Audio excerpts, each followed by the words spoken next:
Hi, I'm Mark Rossano, founder and CEO of C6 Capital Holdings, coming to you from Primary Vision Network.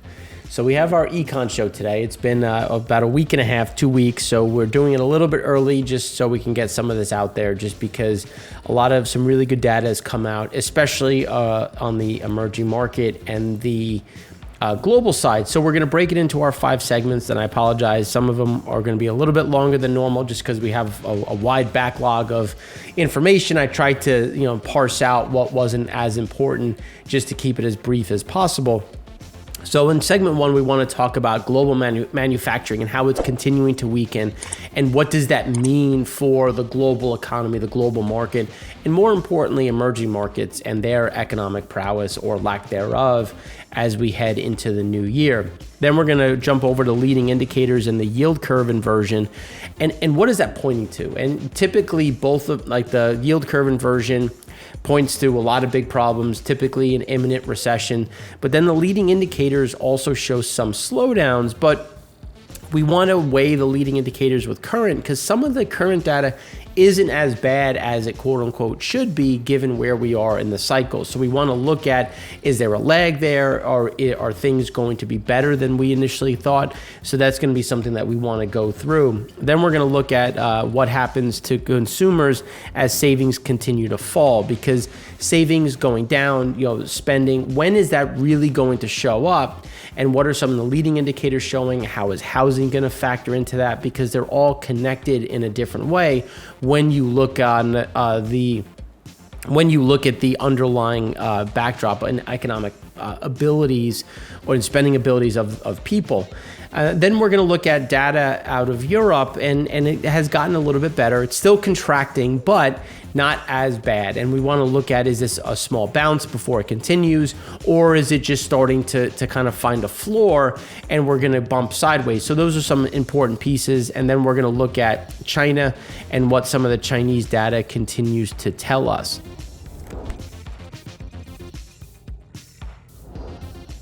So here, when we look at the world manufacturing surveys, it's important to look at where things are. So November global manufacturing PMI fell by 0.6 points to 48.5, remaining below the 50 threshold for the third consecutive month. So it just, when you're looking at this, 50, remember, is setting the bar for anything above 50 is in expansion, anything below 50 is in contraction.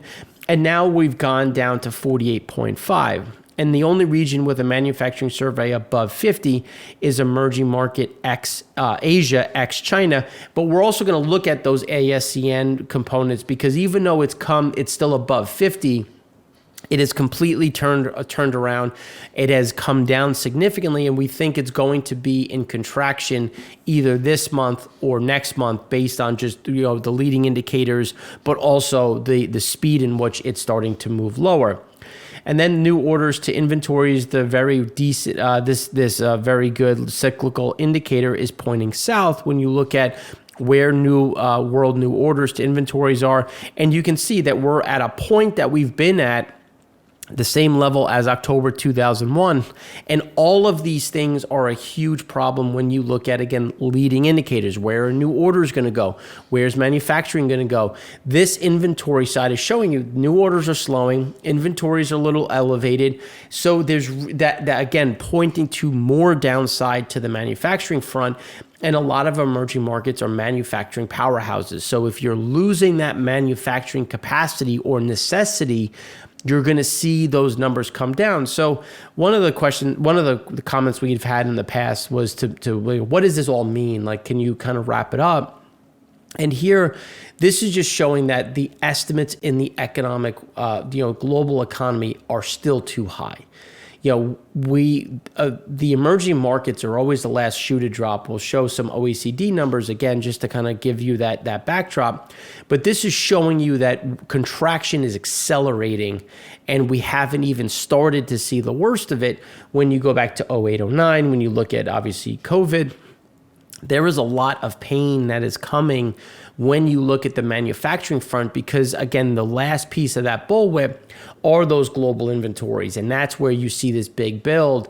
And as countries struggle to bring in new dollars, because remember, all trade or a large part of trade is in US dollars. So if you're not exporting and bringing in dollars, you have to go out and create it yourself by going out and buying it in the open market or at the Fed, in order to keep things set, at least seemingly moving forward.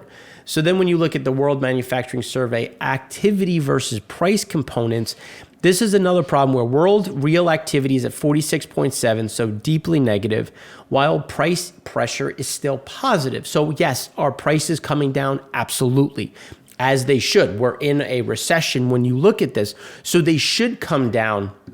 But how quickly, and are we going to get any stagnating components when you look at price pressure to the downside? Because prices are still going up, smaller rate of change, but still going up as you see world real activity fall, as you see global growth fall, as you see wages coming under pressure, which again is another bigger issue. Excuse me. Sorry, I still have a little bit of a lingering sickness that I'm trying to fight through. So we'll get through it, I promise. So falling manufacturing PMI is due to both a decrease in activity components to 46.7 and a more significant decline in price pressure, but still expanding. Delivery times have now shortened for 7 months in a row due to fewer distortions on the supply side, but also due to a slowdown in demand. But again, there's a slowdown in demand, and that's the key piece, because there's still some supply issues, especially when you look at commodities, but you're not getting the same type of roll down. And so that's leading to more inventory, that's leading to slower sales. Again, speaking back to the previous chart, and the developed markets' core inflation rate and delivery time. So when you look at it, the delivery side, the bottlenecks on the supply side have improved, but yet we still have inflation. And again, it takes time. I'm not saying that it's instant, but one of the things that we've been saying is that the delivery side, the supply chain bottlenecks were 100% a part of the problem, but a part of the problem. They weren't the main force behind where inflation is, how inflation is impacting us. There's so many other pieces to it, from monetary policy to excess liquidity, all the way down to wages and other forms of pricing pressures, rents, all these other fun little things. This was just one cog in that wheel, and it's an important big cog to focus on. But as those supply chains get better, as we've been saying, as those prices get better, there's other prices that are still staying problematic or getting worse, leading to that stagflationary backdrop. Now, as we've been saying, the OECD leading indicators are now negative in contraction, and it starts with OECD and then bleeds down into the emerging world. And when you look at the Conference Board U.S. leading indicator index, you can see that it's negative, and it continues to get further negative, and we have never gotten to this point without having a recession.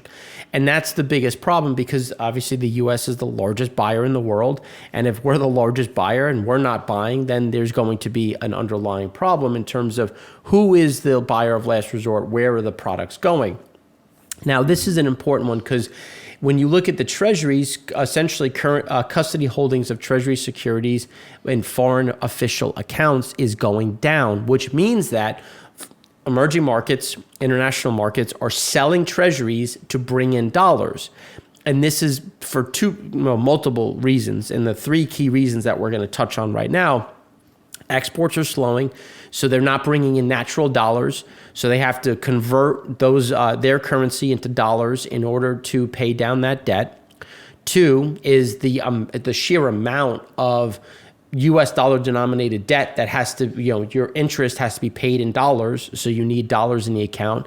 And then the other is to guard against inflation, because you're going to try to balance and protect your local currency from excessive inflation. And the easiest way to do that is by having readily available foreign reserves, i.e. U.S. dollars, so that you can buy your currency and sell dollars to try to maintain some of those inflationary levels and create confidence that you'll be able to continue to do that, which is why having those dollars and converting them from treasuries and pulling that forward into dollars creates a bit more flexibility. But there's only so many times you can pull that forward. And you can see just the alligator mouth of this is creating a situation where there's not much more to go, which is a problem when you start looking at the composite output index. So the composite output index is deeply negative, and you can see, and a contractionary at about 46.7. And here you can see where GDP is in relation to that, and it's going to keep pulling it down, which is why we believe that on a global level, we are going to be in a recession. It's not, some places are going to be in recession, but not others. On a global level, if we put everything together, the whole world is going to be in a recessionary backdrop. Global ASA and manufacturing, you can see it's still expanding, but it's getting closer to that 50 point, which is the underlying problem when you look at the last kind of bastion of strength, which is where we think you're going to get that last remaining piece coming down. Unproductive global productivity is negative, as you can see. And again, it comes down to people not having jobs, not wanting to work, maybe not having the ability to do so, or they're just tired and they don't have the ability to get the jobs that they want or that they're qualified for. And so you're seeing this unproductive nature, which is extrapolating and making things worse on a global level because you're not getting the most out of people. And so you have to either hire more, pay more, and that becomes its own inflationary push. Global manufacturing PMI, just to put it into perspective, global manufacturing PMI is at a 29-month low in November. So again, we've had multiple months of just a very steady down move, and we see this accelerating to the downside based on trade because remember, this is the last kind of push before the holidays, and then January and Q1 typically are already very weak. And we know that on the seasonal level. So we don't see this getting any better given the fact that inventories should be dropping during the holiday season. Instead, they're increasing as sales should be increasing even though they're dropping, creating some of those problems. Capacity reduces, new order intakes fall, input costs and selling price inflation both ease. But when you look at it, it's still at the input cost side, and depending on the location, is still net increasing, which is a bit of a problem when you look at, again, that inflationary backdrop, because everything else is going down while that key piece continues to be a pressure point. And the reason why we talk about so many different inflationary drivers, well, when you look at global food prices, so Food and Agriculture World Food Price Index increased by just 0.3% year on year in November, slowest since August and well off the peak. So yes, it's off the peak, but it's still up year over year. And the last time we were at these levels was 2000, 2009, 2010. So you're not looking at a very good period because then that led to 2011 and the Arab Spring. So we are not in a comfortable position. Has it improved? Absolutely, as we said it would. But it's you could see it flatlining, and that's our base case, is that it will improve, but not to a meaningful way. We're still going to be, when you look back through time, this chart goes back to 1990. This is still the highest it's ever been if you take out the last 12 months since 1990. So we're not as bad as we were, but it's still a problem. And then more grain cargoes are being shipped on mini cape sizes used to carry iron ore because, again, there's a huge shortfall. So they're trying to find ways to move this. So what you do is you take these cargoes, you disinfect, you clean them out, and then you sanitize them, and then you move grains in them because they're trying to find ways to do it, which is why dirty bulk ships used to carry iron ore are being scrubbed clean so that they can transport grain to Asia in a very unusual move, just because it's expensive to do that. Like, that is not a cost-effective way to do it, which is a big shift. So then when you look at the available global wheat inventories, they're at the lowest since 2007. And that's a problem because when you look at what became known as the wheat wars or Arab Spring or peasant uprising, we are well below where we were in that period. But also look at the last several years. We've had a very steady march lower of global wheat inventories. And that is the crux of a lot of these problems that we've been talking about when you look at the availability of product, the availability of food, and how that's driving prices. Fertilizer affordability remains low, which just means that it's still expensive to get fertilizer. We don't see that improving. We're in a slow period of buying, so typically prices soften a bit because you'll hold out as much as you can, but we're not seeing new capacity coming on, especially in Europe. Brazil is seeing additional problems in terms of sourcing, especially from Russia. So we do see this curving back up, and that's going to put more pressure on underlying flows, which is why when you start looking at the CPI weightings, again, back to the emerging market problems, emerging market ex-Asia food inflation is a huge problem because that is what most people spend their money on. There was some unfortunate statistic back in 2020 that 86 cents of every dollar in a lot of these areas is spent on food. And that's a problem. When you think about that, okay, that means you have 13 to 12, 14, 13 cents, maybe 12 cents to spend on other things that is not food. That's clothing, housing, medicine, just basic necessities to survive, which is why there's such a pressure point when you look at emerging markets and how do you maintain a normal, let's just say economic expansion under that with some of these increases in underlying price. World goods trade volume is forecasted to come down. We expect it to last through 2023. You can see that things should start to get a bit better as we get towards the end of the year. The question is going to be, how does stagflation pick up? How does that impact consumption and the consumer? And that's where we think things stay a bit weaker longer. But again, you're not going to come down to the point where you're going to stay there. For at some point, you're going to kind of balance out on a year-over-year level, especially as comps get easier. But just in general, that we see those problems persisting through 2023. And that's when you look at world export composite indicators. The world export composite indicator is at negative 6.4. World real exports are still hanging around at about 5.3, but you get an idea of the pressure coming down. And then when you look at the emerging exports, they're still fairly elevated, which is why we see a lot of this rollover and this pressure to the downside. And the global world yield curve inverts for the first time since at least 2000. And it's when you look at the spreads on the global aggregate 10 plus year yield spread, you're seeing that, again, this is the prerequisite typically for a big recession. And you can see just how weak and problematic the yield curve is in the moment and what it's really indicating. And you can see even during 2020, when you had that drop, it was not even this extreme, which is why when you look at inflation, when you look at the consumer, when you look at trade, manufacturing, that's what this is representing and showing you in terms of the pressure out there, which is why we think it is a very problematic harbinger if you look at what are things to come. Producer price inflation has started to fall in many countries, but it's just not rising at the same rate. It's still going up, but again, the rate of change is adjusting. But when you look at consumer price inflation, it's remaining a little sticky because, again, the PPI side, the producer side, it's a huge component to it, but not the only piece. Wages and other components come into it.